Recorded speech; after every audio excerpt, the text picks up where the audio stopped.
সাদা পাথর লুটপাট, কাঠগড়ায় প্রশাসন, বহাল তবিয়তে কোম্পানিগঞ্জের ওসি।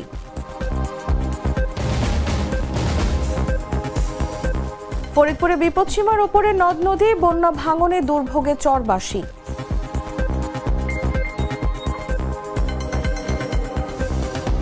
পূর্ণ দিবস কর্মবিরতিতে রাবি শিক্ষক কর্মকর্তারা উপাচার্যের আশ্বাসে অনশন ভাঙলেন বেরোবির 2 শিক্ষার্থী। সাগরে নিম্নচাপ, দেশের 7 জেলায় দুপুরের মধ্যে ঝড় বৃষ্টির পূর্বাভাস, নদীবন্দরগুলোকে 1 নম্বর সতর্ক সংকেত। এবং কুয়াকাটায় ধরা পড়ল বড় ইলিশ, বিক্রি হয়েছে 5,875 টাকায়।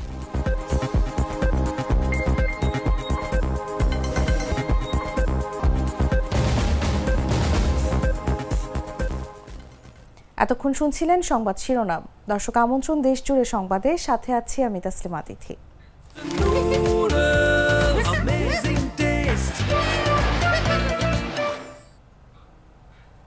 চলে যাচ্ছি পুরো খবরে। স্বচ্ছ নীল জল, সবুজ পাহাড় আর সাদা পাথরের বিছানা।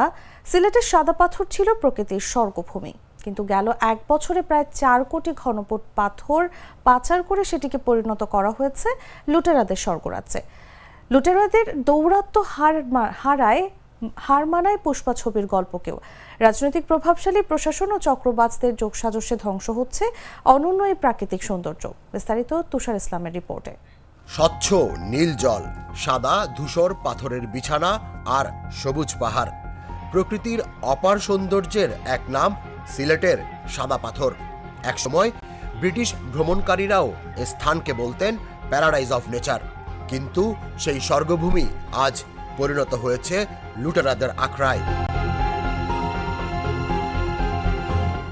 গেল 1 বছরে প্রায় 4 কোটি ঘনফুট পাথর রাতের আধারে তুলে নিয়ে গেছে এক সংঘবদ্ধ চক্র।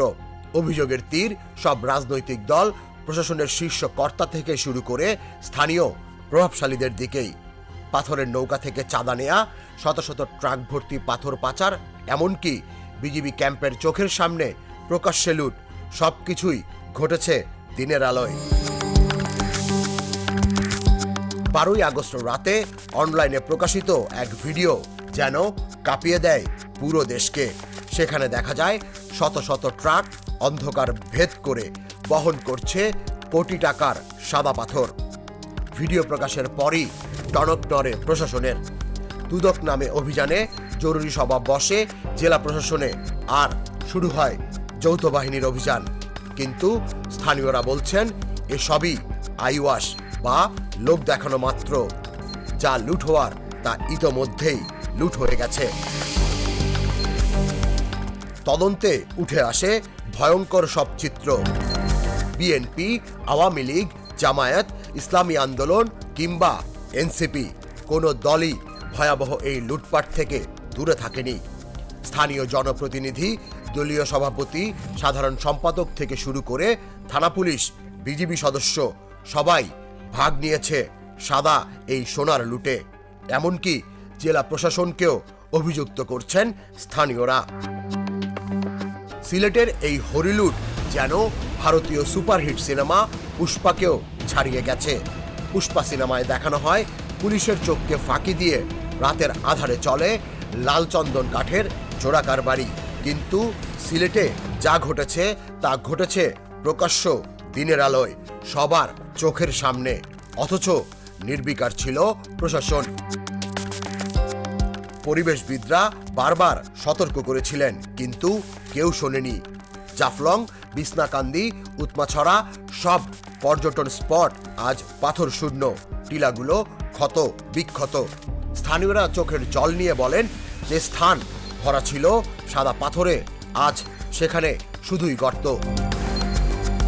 এখন প্রশাসন প্রতিদিন কিছু পাথর উদ্ধার করছে ঠিকই, কিন্তু বিশাল ক্ষতির তুলনায় তা নেহায়েতই সামান্য।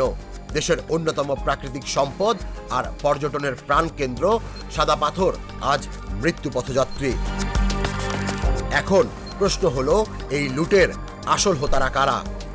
আর তাদেরকে কি কখনোই আইনের কাঠগড়ায় দাঁড় করানো সম্ভব হবে, নাকি সাদা পাথরের স্বর্গ চিরতরে হারিয়ে যাবে দুর্বৃত্তদের অন্ধকার হাতের নিচে। তুষার ইসলাম, জাগো নিউজ। সিলেটের কোম্পানিগঞ্জ উপজেলার সাদাপাথর লুটপাটের ঘটনায় সমালোচনার মুখে অবশেষে জেলা প্রশাসক মোহাম্মদ শের মাহবুব মুরাদ ও উপজেলা নির্বাহী কর্মকর্তা আজিজুল নাহারকে বদলি করা হয়েছে। কিন্তু এত আলোচনা সমালোচনার মুখেও বহাল তবিয়তে আছেন কোম্পানিগঞ্জ থানার ভারপ্রাপ্ত কর্মকর্তা উজায়ের আল মাহমুদ আদনান। আগে থেকেই সাদা পাথর সহ কোম্পানিগঞ্জ উপজেলার পাথর কোয়ারি থেকে অবৈধভাবে পাথর উত্তোলনের ঘটনায় প্রশ্নবিদ্ধ ছিলেন ওসি। সর্বশেষ সাদা পাথর লুটপাটের ঘটনায় ফের আলোচনায় আসেন কোম্পানিগঞ্জের ওসি উজায়ের আল মাহমুদ আদনান। এদিকে সাদা পাথর লুটপাটের পর যৌথ বাহিনীর অভিযানে পুলিশের ভূমিকা নিয়ে প্রশ্ন উঠেছে। পাথর উদ্ধার অভিযানেও পুলিশের উপস্থিতি খুব একটা ছিল না। এমনকি সোমবার বদলির আদেশ পাওয়া সিলেটের কোম্পানিগঞ্জ উপজেলা নির্বাহী কর্মকর্তা আজিজুল নাহার সম্প্রতি রাতের বেলা সাদা পাথরের পরিস্থিতি পরিদর্শনে যাওয়ার জন্য পুলিশের সহযোগিতা চেয়েও পাননি। শেষ পর্যন্ত আনসার সদস্যদের নিয়ে সাদা পাথরে যান ইউএনও। অবশ্য বদলি হওয়ার আগে ওসির সঙ্গে সম্পর্ক ঠিক রাখতে এই বিষয়টি ইউএনও আজিজুল নাহার স্বীকার করেননি। তবে জেলা প্রশাসনের একজন ঊর্ধ্বতন কর্মকর্তা এই বিষয়টি জাগো নিউজকে জানিয়েছেন।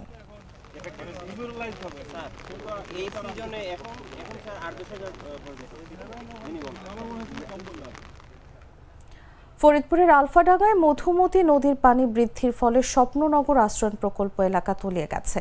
গেল এক সপ্তাহ যাবৎ তারা পানির সঙ্গে যুদ্ধ করে বসবাস করছেন। অনেকেই বাধ্য হয়ে ঘর ছেড়ে অন্যত্র আশ্রয় নিয়েছেন। জলবদ্ধতায় দুর্বিষহ জীবনযাপন করছেন বসবাসরত 250 পরিবার। আবার আসার সময় ভিজে পড়ে আসতে হয়, আমাদের অনেক কষ্ট হয়। দোকান লোকজন আসতেছে না, কিনা অবস্থা আসছে না, আমরা খুব কঠিন বিপদে আছি। পানির জন্য রান্না বান্না করে খাতে পারতেছি না, বুড়ো মানুষ।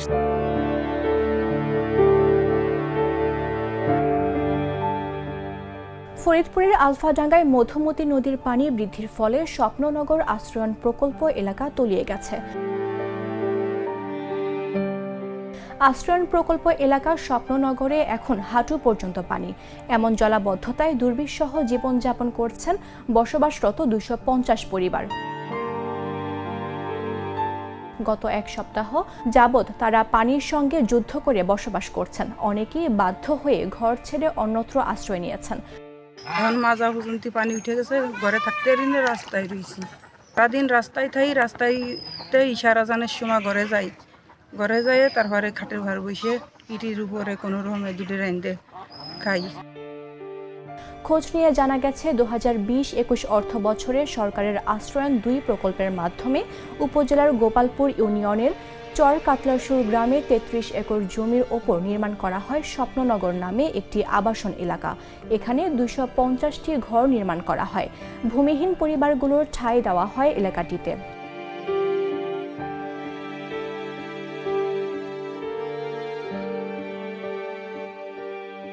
তবে সরকার ঘোষিত উপহারের এই ঘরগুলো নিচু জায়গায় নির্মাণ করাতে পানিতে সেখানকার বাসিন্দারা পানিবন্দী হয়ে পড়ছেন। আমাদের রান্না খাওয়া সবকিছুতেই কষ্ট। আমি ঘরের ভিতরে মেশিন চালাই, মনে করেন সে কাজটাও বন্ধ। মেশিন খাটের উপরে রাখছি, এমনকি ঘরের ভিতরে চোখের উপরে রান্না বাড়াই এই কতদিন যাবৎ করতেছি। বাজার ঘাটও করতে পারতেছি না, ঘরের ভিতরেই মানে কোনো রকম আমাদের শুকনো খাবার খেয়েই দিন যাচ্ছে। স্থানীয়দের অভিযোগ যে জায়গায় স্বপ্ননগর আশ্রয়ণ প্রকল্পের ঘরগুলো নির্মাণ করা হয়েছে সেখানে গত 15 বছর পূর্বে মধুমতি নদীর পানি প্রবাহ ছিল। পরবর্তীতে সেখানে চর জেগে উঠেছে। সেই জেগে ওঠা চরের মধ্যেই অপরিকল্পিতভাবে গড়ে উঠেছে আশ্রয়ণ প্রকল্পের 250টি ঘর।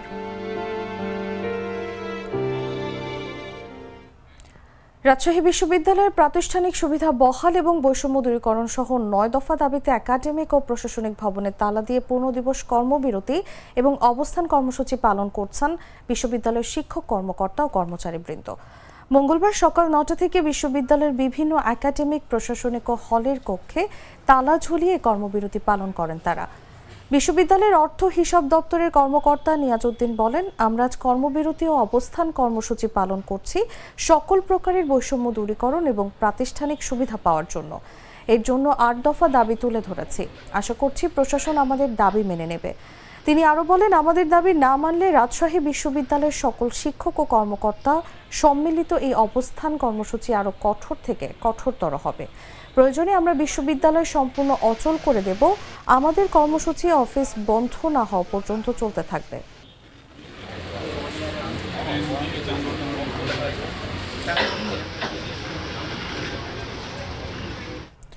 বেগম রোকেয়া বিশ্ববিদ্যালয় আইনে ছাত্র সংসদ নির্বাচন সংযুক্ত করে দ্রুত রোডম্যাপ ঘোষণার দাবিতে আমরণ অনশনে থাকা 2 শিক্ষার্থী অনশন ভেঙেছেন। তবে এখনও 7 জন অনশন চালিয়ে যাচ্ছেন।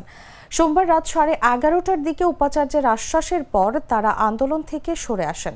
অনশন ভাঙা শিক্ষার্থীরা হলেন ব্যবস্থাপনা বিভাগের শিক্ষার্থী শিবলি সাদিক ও সমাজ বিজ্ঞান বিভাগের শিক্ষার্থী মুশফিকুর রহমান। মোহাম্মদ মুশফিকুর রহমান শুভ, সমাজ বিজ্ঞান বিভাগ, 14তম ব্যাচ, বেগম রোকেয়া বিশ্ববিদ্যালয়, রংপুর।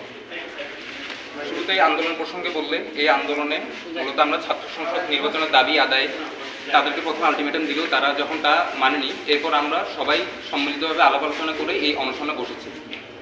এবং এই অনশনে বসার পর আমার প্রাইভেট টিউশন, ইভেনকি আমাকে এক্সামও পার্টিসিপেট করতে হয়েছে। এত কিছু করেও আমি সর্বোচ্চ চেষ্টা করেছি আমার ভাইদেরকে সহযোগিতা করার জন্য, কারণ ছাত্র সংসদ আমাদের সর্বোচ্চ ছাত্রদের যে গণতান্ত্রিক অধিকার তা নিশ্চিত করে। তো আজকে 2 দিন প্রায় 30 ঘন্টা প্লাস অতিবাহিত করার পর আমরা দেখতে পাচ্ছি আমাদের রেজিস্ট্রার থেকে একটা লিখিত স্টেটমেন্ট এসেছে, যা সত্যি আমাদের জন্য আশাব্যঞ্জক। এবং আমরা আশা করি 10 কার্যদিবসের মধ্যেই তা বাস্তবায়ন করে আমাদেরকে আনন্দিত করবে। তাই আমি এই মুহূর্তে আর অযথা কোনো জিদ ধারণ করে আমার কোনো ভাইদেরকে আমি মৃত্যুমুখে ফেলে দিতে পারি না। এই মুহূর্তে আমার মনে হচ্ছে ব্যক্তিগত কারণ থেকেই, কোনো দলীয় সিদ্ধান্তে বা চাপে নয়, সম্পূর্ণ ব্যক্তিগত কারণ থেকে মনে হচ্ছে, যেহেতু বিসিসিআইয়ের মুখের কথা একটা ভ্যালু আছে, তাই আমরা বলতে চাই আমরা এই বিসিসিআইয়ের আশ্বাস মেনে নিয়েছি এবং 10 কার্যদিবস পর্যন্ত আমরা treat chocolate, treat moment, sweet moment. পটুয়াখালীর কুয়াকাটায় আরও এক জেলের জালে ধরা পড়ল 1 কেজি 880 গ্রাম ওজনের একটি ইলিশ। মাছটি 5,875 টাকায় বিক্রি করা হয়েছে। রোববার বিকেলে কুয়াকাটা মেয়র বাজারে উন্মুক্ত ডাকে মাছটি বিক্রি করেন বরগুনার পাথরঘাটা এলাকার জেলে বাবুল মাছি। বাবুল মাছি জানান, সকালে কুয়াকাটা সংলগ্ন গঙ্গামতির শেষ বয়া এলাকায় মাছটি তার জালে ধরা পড়ে। পরে কুয়াকাটা মেয়র বাজারে নিয়ে এলে রাসেল ফিশের মাধ্যমে নিলামে তোলা হয়। 1,25,000 টাকা মন হিসেবে মাছটি কিনে নেন সঞ্জিদা ফিশের রফিক পাটোয়ারি নামের এক মৎস্য ব্যবসায়ী। রফিক পাটোয়ারি বলেন, বঙ্গোপসাগরে পায়রা বন্দরের শেষ বায়ার শেষ তীরবর্তী এলাকায় খুঁটা দিয়ে মাছটি শিকার করে নিয়ে এসেছেন ওই জেলে। পরে বিক্রির জন্য নিয়ে আসেন আমাদের বাজারে।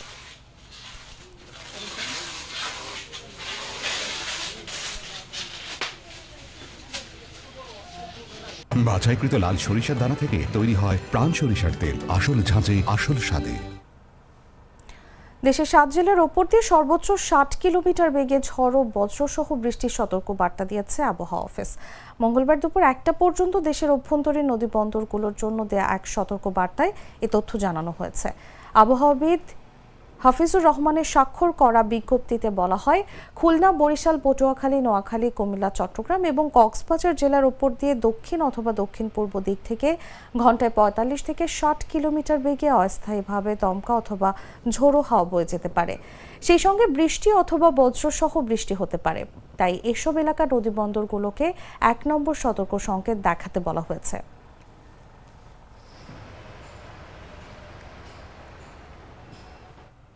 দর্শক, সংবাদ শেষ করার আগে শিরোনামগুলো জানিয়ে দিচ্ছি আরও একবার। সাদা পাথর লুটপাট, কাঠগড়ায় প্রশাসন বহাল তবিয়তে কোম্পানিগঞ্জের ওসি।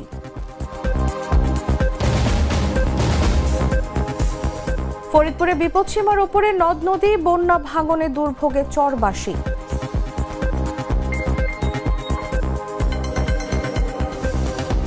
পূর্ণদিবস কর্মবিরতিতে রাবি শিক্ষক কর্মকর্তা, উপাচার্যের আশ্বাসে অনশন ভাঙলেন বেরোবির 2 শিক্ষার্থী। সাগরে নিম্নচাপ, দেশের 7 জেলায় দুপুরের মধ্যে ঝড় বৃষ্টির পূর্বাভাস, নদীবন্দরগুলোকে 1 নম্বর সতর্ক সংকেত। এবং কুয়াকাটায় ধরা পড়ল বড় ইলিশ, বিক্রি হয়েছে 5,875 টাকায়।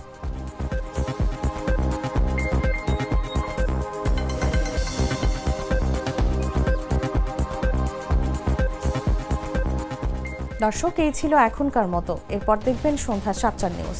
প্রতি মুহূর্তে সর্বশেষ খবর জানতে ভিজিট করুন jagonews24.com। ফলো করুন আমাদের ভেরিফাইড ফেসবুক পেজ এবং সাবস্ক্রাইব করুন জাগো নিউজের ইউটিউব চ্যানেল। ধন্যবাদ সবাইকে।